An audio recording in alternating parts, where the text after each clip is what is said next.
इसमें हमारे अस्सलाम स्टूडेंट, आज हम 9th बायोलॉजी के चैप्टर नंबर 7 के लेक्चर नंबर 3 को डिस्कस करेंगे। और आज हम डिस्कस करेंगे कि फोटोसिंथेसिस के अंदर जो लाइट रिएक्शन होते हैं और डार्क रिएक्शन होते हैं वो किस तरीके से काम करते हैं। लेक्चर शुरू करने से पहले मैं आप लोग सब लोगों से रिक्वेस्ट करना चाहता हूँ कि लेक्चर बनाने में काफ़ी मेहनत लगती है और आप लोग जो है वो लेक्चर देख के उसके बाद आप लोग ना लाइक करते हैं, ना कमेंट करते हैं, फीडबैक भी नहीं देते और चैनल को सब्सक्राइब भी नहीं करते। मेरे अक्सर जो व्यूअर्स हैं, जो स्टूडेंट मेरे लेक्चर को देख रहे हैं, जो सुनते हैं, लेकिन उन्होंने मेरे चैनल को सब्सक्राइब नहीं करते। वो आते हैं, लेक्चर देख के चले जाते हैं। तो कैंटीन में आपसे ये कहूँगा कि मेरे चैनल को सब्सक्राइब कर दिया करें। तो देरी करते आइए अपने लेक्चर को स्टार्ट करते हैं। सबसे पहले टॉपिक का जो नाम है फोटोसिंथेसिस का मैकेनिज्म, कि फोटोसिंथेसिस किस तरीके से काम करती है और फोटोसिंथेसिस के नतीजे में जो पौधों के अंदर ग्लूकोज की फॉर्मेशन होती है, ग्लूकोज की तैयारी होती है, वो किन मराहल से गुजरकर होती है। उसके लिए मुख्तलिफ जो है वो थ्योरीज भी पेश की गई थी। तो जो सबसे एक्सेप्टेबल है वो दो मैकेनिज्म पौधों के अंदर जो है वो सर्च किए गए। तो एक है लाइट रिएक्शन और एक है डार्क रिएक्शन। अब लाइट रिएक्शन और डार्क रिएक्शन दोनों के नाम से आपको लग रहा होगा, आपको पता चल रहा होगा कि लाइट रिएक्शन वो तामुलात जो रोशनी की मौजूदगी में हों और डार्क रिएक्शन वो रिएक्शन होते हैं जो रोशनी की गैर मौजूदगी में हो। दूसरे में ये कहते हैं कि ये जो डार्क रिएक्शन होते हैं ये जो अंधेरे में तामुलात होते हैं, दूसरे में जिन्हें रोशनी की जरूरत नहीं पड़ती, ये आज़ाद होते हैं रोशनी से। लेकिन ये वाला जो रिएक्शन होता है इसे रोशनी चाहिए होती है और यहाँ पर जो रोशनी का मेन जरिया होता है वो सूरज होता है। तो आइए सबसे पहले देखते हैं कि लाइट रिएक्शन में क्या होता है। देखें जी स्टूडेंट, लाइट रिएक्शन में लाइट एनर्जी को इस्तेमाल किया जाता है। ये जो लाइट एनर्जी होती है, ये लाइट एनर्जी दरअसल वही सूरज की रोशनी होती है। सूरज की रोशनी को इस्तेमाल करके जो पौधे के क्लोरोप्लास्ट के अंदर थैलाकोइड और मेम्ब्रेन होती है, आपने चैप्टर नंबर 4 के अंदर क्लोरोप्लास्ट को पढ़ा होगा, उसकी साख को पढ़ा होगा, जिसमें स्ट्रोमा होता है, वो ग्रेनम होता है, थैलाकोइड मेम्ब्रेन होती है। तो ये जो लाइट रिएक्शन होते हैं ये ऑब्जेक्टिव में आ जाता है अक्सर बेटा। तो आपने इसको याद रखना है कि लाइट रिएक्शन क्लोरोप्लास्ट की थैलाकोइड मेम्ब्रेन में होते हैं। तो जब थैलाकोइड मेम्ब्रेन पर सूर्य की रोशनी पड़ती है तो उसमें जो इलेक्ट्रॉन होते हैं वो उनके अंदर एनर्जी पैदा हो जाती है। तो उसी एनर्जी से फिर लाइट रिएक्शन में एटीपी और NADPH बनाए जाते हैं। एटीपी एनर्जी करेंसी, NADPH ये क्या है जी? को एंजाइम है जो कि हेल्प करते हैं लाइट रिएक्शन को चलाने में। तो इसी से फिर क्या होती है, इन दोनों के अंदर एनर्जी जो होती है, जो सूर्य की रोशनी से एनर्जी पैदा हुई, वो इन दोनों के अंदर क्या हो जाती है? स्टोर हो जाती है। फिर इसी एटीपी और NADPH की एनर्जी को हम आगे डार्क रिएक्शन में क्या करते हैं? इस्तेमाल करते हैं। यानी डार्क रिएक्शन को चलाने के लिए हमें NADPH की एनर्जी चाहिए होती है। ये तो मैं आपको बता रहा हूँ, समरी खुलासा बता रहा हूँ कि लाइट रिएक्शन में क्या होता है, डार्क रिएक्शन में क्या होता है। डिटेल में आगे इनको डिस्कस करते हैं। अब आते हैं कि डार्क रिएक्शन में क्या होता है बेटा। डार्क रिएक्शन में ये होता है कि कार्बन डाइऑक्साइड जो होती है, जैसे मैंने आपको पिछले लेक्चर में फोटोसिंथेसिस के बारे में बताया था कि पौधे जो हैं वो फिजा से कार्बन डाइऑक्साइड को हासिल करते हैं ताकि फोटोसिंथेसिस कर सकें। तो वही कार्बन डाइऑक्साइड जो होती है वो डार्क रिएक्शन में इस्तेमाल होती है। कार्बन डाइऑक्साइड की रिडक्शन की जाती है। रिडक्शन यानी इसको इलेक्ट्रॉन दिए जाते हैं। अगर आपको याद हो ऑक्सीडेशन रिएक्शन में कि ऑक्सीडेशन होती थी इलेक्ट्रॉन दे देना और रिडक्शन होती थी इलेक्ट्रॉन का ले लेना। तो जो कार्बन डाइऑक्साइड है इसकी रिडक्शन की जाती है, इसको इलेक्ट्रॉन दे दिए जाते हैं। नतीजे में क्या बन जाता है जी? ग्लूकोज बन जाता है। अब आपको याद हो, अगर याद हो तो ग्लूकोज का जनरल फार्मूला है CH2O। ये इसका क्या है जी? जनरल फार्मूला है। तो अगर इसके साथ कार्बन लगते जाएं, हाइड्रोजन बढ़ते जाएं, तो आपको याद होगा कि फिर जो ग्लूकोज का फार्मूला है वो जो मेन फार्मूला है वो C6H12O6। तो ये कार्बन जुड़ते जाते हैं इसके साथ और फिर क्या हो जाता है? कार्बन डाइहाइड्रेशन करते करते हमें क्या बना लेते हैं? ग्लूकोज बना लेते हैं, जो पौधे अपने लिए क्या करते हैं? उसको इस्तेमाल करते हैं।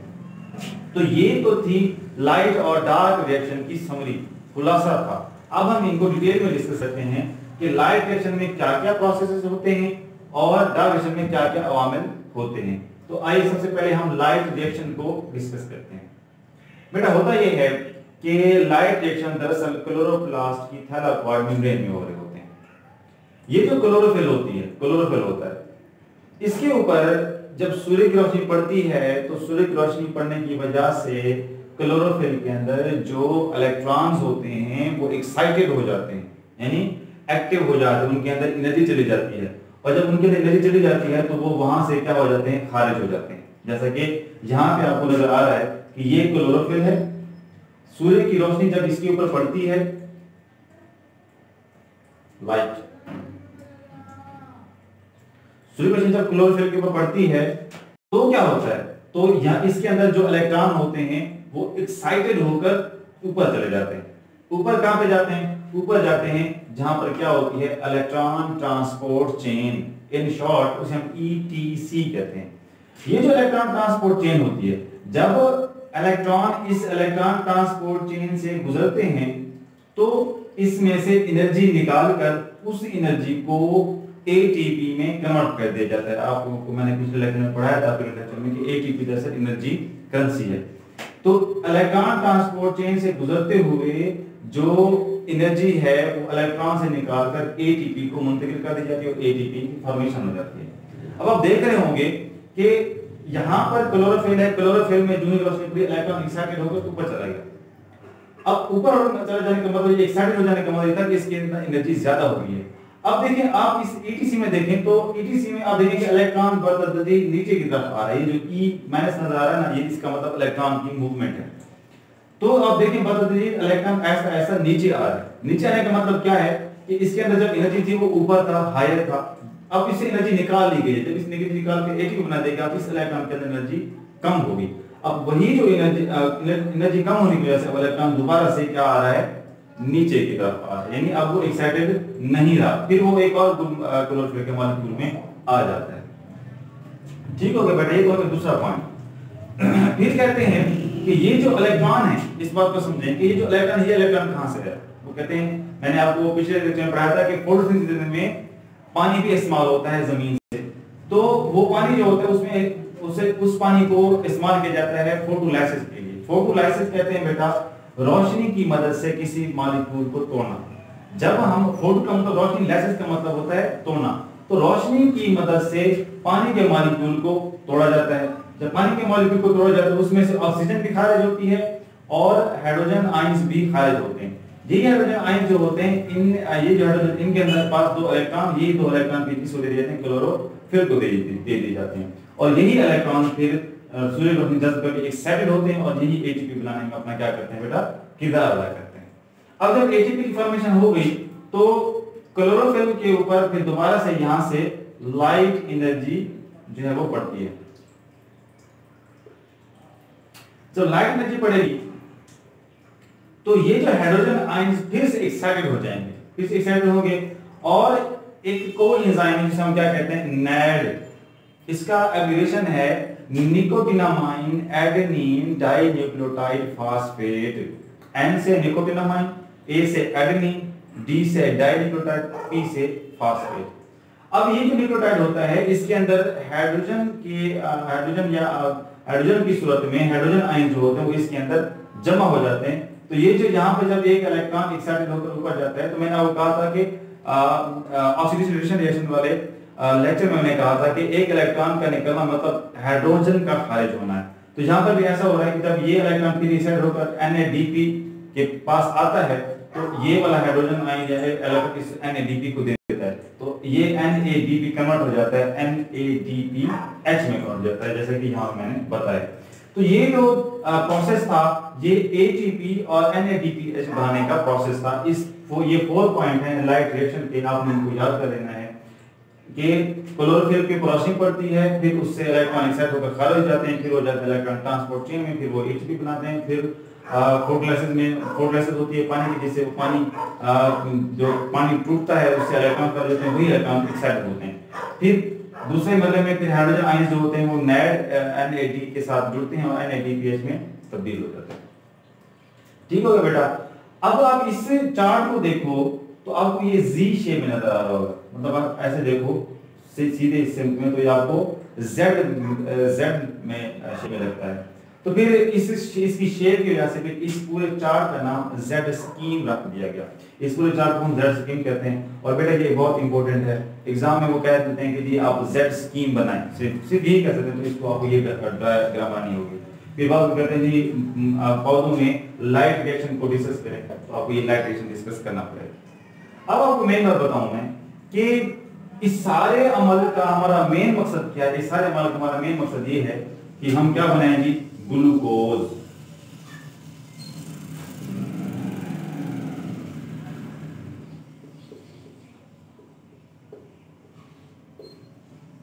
अब बेटा अगर हमें ग्लूकोज बनाना है तो ग्लूकोज बनाने के लिए हमें डार्क रिएक्शन करना पड़ेगा, और डार्क रिएक्शन को चलाने के लिए हमें लाइट रिएक्शन के ATP और NADPH चाहिए होते हैं। अगर ये नहीं होंगे तो हमारा डार्क रिएक्शन कंप्लीट नहीं होगा और हमारी ग्लूकोज की फॉर्मेशन नहीं हो सकेगी। तो ये दोनों रिएक्शन एक दूसरे के लिए लाजमी होते हैं। ठीक है बेटा। अब लाइट रिएक्शन हो गया, अब हमारे पास ATP और NADPH दस्तयाब है। अब इनकी मदद से हम अपना क्या करेंगे बेटा, डार्क रिएक्शन को स्टार्ट करेंगे। डार्क रिएक्शन है बेटा, डार्क रिएक्शन को एक साइंटिस्ट थे मेल्विन कैल्विन साइंटिस्ट थे यूनिवर्सिटी ऑफ कैलिफोर्निया के। इन्होंने इस डार्क रिएक्शन को दरियाफ्त किया था, तो उनकी वजह से इस डार्क रिएक्शन को हम कैल्विन साइकिल भी कहते हैं।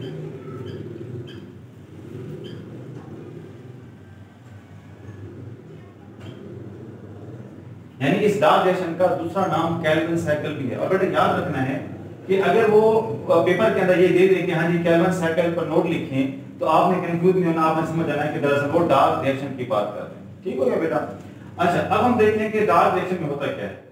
वो कहते हैं कि आपकी बुक के अंदर इस टॉपिक को ज्यादा अच्छे तरीके से मतलब वाज़ेह करके, एलेबोरेट करके, तफसील से बयान नहीं किया गया, इसको मुख्तसर किया गया, क्योंकि ये टॉपिक जो है काफी कॉम्प्लिकेटेड है। तो इसको तफसील से जो है वो FAC की क्लास फर्स्ट ईयर में डिस्कस किया गया है। तो इंशाल्लाह जब आप फर्स्ट ईयर में जाओगे तो इस टॉपिक को बहुत डिटेल में आप पढ़ोगे। तो यहाँ पर अभी यहाँ पे मुख्तसर जो है वो बयान किया गया है। कहते क्या है, कहते ये हैं कि कार्बन डाइऑक्साइड जो है उसको 5 कार्बन वाले कंपाउंड के साथ रिएक्ट करवाया जाता है। जब 5 कार्बन वाले कंपाउंड के साथ रिएक्ट कराया जाता है तो ये 5 कार्बन वाला कंपाउंड ये हो गया, 1 कार्बन वाला कंपाउंड ये हो गया, ये बन जाता है 6 कार्बन वाला कंपाउंड। ये देखिए बेटा 6 कार्बन, जो 6 कार्बन वाला कंपाउंड है ये आर्जी होता है, टेम्परेरी होता है, जो ही बनता है फौरन ही टूट जाता है। अब जब ये टूटता है तो ये 2 और कंपाउंड में बनता है जो कि 3 कार्बन वाले कंपाउंड है। यहाँ पर फिर ATP और NADPH की एनर्जी को इस्तेमाल किया जाता है क्या, कि जब 3 कार्बन वाले कंपाउंड बनते हैं 2, तो एक 3 कार्बन वाले कंपाउंड को ग्लूकोज में तब्दील कर दिया जाता है। और ग्लूकोज में तब्दील करने के लिए हमें यहाँ पे ATP और NADPH की जरूरत पड़ती है। उसके बाद एक 3 कार्बन वाला कंपाउंड तो ग्लूकोज बनाने चला गया, फिर अगला 3 कार्बन वाला कंपाउंड आगे जाकर दोबारा से वही 5 कार्बन वाला कंपाउंड बनाता है। क्यों? क्योंकि इस साइकिल में चलते रहना होता है। इस साइकिल को चलते रहने के लिए दोबारा से एक 5 कार्बन वाला कंपाउंड हमें चाहिए होता है। तो कहते हैं इस 3 कार्बन वाले कंपाउंड को जब 5 कार्बन वाले कंपाउंड में तब्दील करते हैं तो यहाँ पर भी ATP की एनर्जी क्या होती है बेटा, इस्तेमाल होती है। ठीक हो गया बेटा। अब याद रखना आप, ये जो कैल्विन साइकिल है आपने पढ़ा होगा, ग्लूकोज का फार्मूला क्या है, ग्लूकोज का फार्मूला है C6H12O6। यानी ग्लूकोज के अंदर 6 कार्बन होते हैं, लेकिन आप यहाँ देख रहे हैं कि 3 कार्बन वाला कंपाउंड बना, यानी अभी इसके अंदर 3 कार्बन है। तो इसका मतलब ये हुआ कि ये जो कैल्विन साइकिल है, ये जो डार्क रिएक्शन है, ये 2 बार होगा। पहले एक बार होगा 3 कार्बन आ जाएंगे, फिर दूसरी बार होगा तो 3 कार्बन आ जाएंगे। 2 कैल्विन साइकिल होने के बाद फिर जाकर ग्लूकोज की क्या होती है बेटा, फॉर्मेशन होती है। तो ये था बेटा आप लोगों का डार्क रिएक्शन।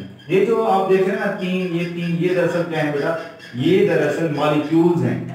ये कितने मॉलिक्यूल्स कार्बन डाइऑक्साइड के इस्तेमाल होते हैं, कितने मॉलिक्यूल्स जो हैं वो 5 कार्बन वाले कंपाउंड के इस्तेमाल होते हैं। ठीक है बेटा। तो उम्मीद है आपको ये टॉपिक आज के कॉम्प्लिकेटेड है, लेकिन मैंने आपको समझाने की बहुत कोशिश की है, उम्मीद है आपको समझ में भी आ जाएगा। और ये बात आपने याद रखनी है कि जब डार्क रिएक्शन आए या लाइट रिएक्शन आए, आपने ये डायग्राम लाजमी बनानी है। डायग्राम के साथ ही आपको पूरे नंबर मिलेंगे, अदरवाइज आपको पूरे नंबर नहीं मिलेंगे। इस बात का आप लोगों ने ख्याल करना है। अगर कोई आपको इस पूरे टॉपिक के अंदर कोई कंफ्यूजन है, कोई बात समझ नहीं आई, तो आप मुझसे व्हाट्सएप नंबर पर रब्ता कर सकते हैं। शुक्रिया, अल्लाह हाफिज़।